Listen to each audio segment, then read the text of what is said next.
নমস্কাৰ ফ্ৰেণ্ডছ, আমাৰ জিমেইলত নানান ধৰণৰ অলাগতিয়াল মেছেজ আহি জমা হৈ থাকে আৰু এই মেছেজবোৰ একেলগে ডিলিট কেনেকৈ কৰিব পাৰি তাক জনাৰ কাৰণে ভিডিঅ'টো শেষলৈকে চাব। তাৰ আগতে আপুনি যদি মোৰ চেনেলত নতুন তেনেহ'লে মোৰ চেনেলটো ছাবস্ক্ৰাইব কৰিব আৰু কাষত থকা বেল আইকনটো প্ৰেছ কৰি দিব। তেতিয়াহ'লে মোৰ নতুন ভিডিঅ' আপলোড দিয়াৰ লগে লগে নটিফিকেশ্যন পাই যাব। ফ্ৰেণ্ডছ, আপোনাৰ মোবাইলত থকা ক্ৰম ব্ৰাউজাৰ এপটো অ'পেন কৰি ল'ব। তাৰপিছত ৰাইট ছাইডৰ ওপৰত থকা তিনিটা ডট চিনত টেপ কৰি তলত গৈ ডেস্কটপ সেট কৰি ল'ব আৰু সাৰ্চ বাৰত gmail.com লিখি সাৰ্চ কৰিব।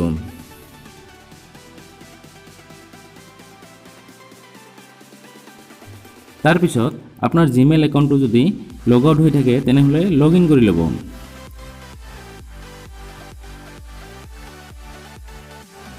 মোৰ লগ ইন হৈ আছে, গতিকে মোৰ ডাইৰেক্ট ইনবক্সৰ মেছেজ শ্ব' কৰিছে।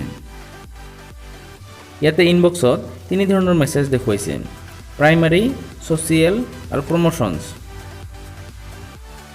মই ছ'চিয়েলত থকা অল মেছেজ ডিলিট কৰিম, গতিকে ছ'চিয়েলত টেপ কৰিব লাগিব।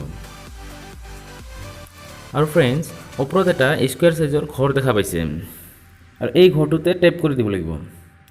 টেপ কৰি দিয়াৰ লগে লগে ইয়াতে 50টা মেছেজ চিলেক্ট হৈ যাব। আপুনি ইচ্ছা কৰিলে 50টাকৈ মেছেজো ডিলিট কৰিব পাৰিব, আৰু যদি নহয় বোলে একেলগে গোটেইখিনি অল ডিলিট কৰিব বিচাৰে তেনেহ'লে চিলেক্ট অল ইয়াতে লিখা আছে, এইটোত গৈ টেপ কৰি দিব লাগিব। আৰু চিলেক্ট অলত টেপ কৰাৰ লগে লগে ছ'চিয়েলত থকা অল মেছেজ চিলেক্ট হৈ যাব। তাৰপিছত ফ্ৰেণ্ডছ, ওপৰত এটা ডিলিটৰ চিন দেখা পাব আৰু তাতে টেপ কৰি দিব। তাতে দিয়াৰ পিছতে ইয়াতে অ'কে লিখা আহিব, অ'কে টেপ কৰি দিব।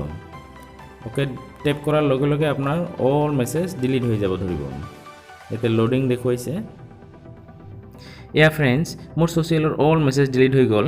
ইয়াতে লিখা আহিছে ইয়ৰ ছ'চিয়েল টেপ ইজ এমটি। ঠিক এনেদৰে ফ্ৰেণ্ডছ, প্ৰাইমাৰী আৰু প্ৰমোশ্যনত থকা মেছেজবোৰো ডিলিট কৰিব পাৰিব।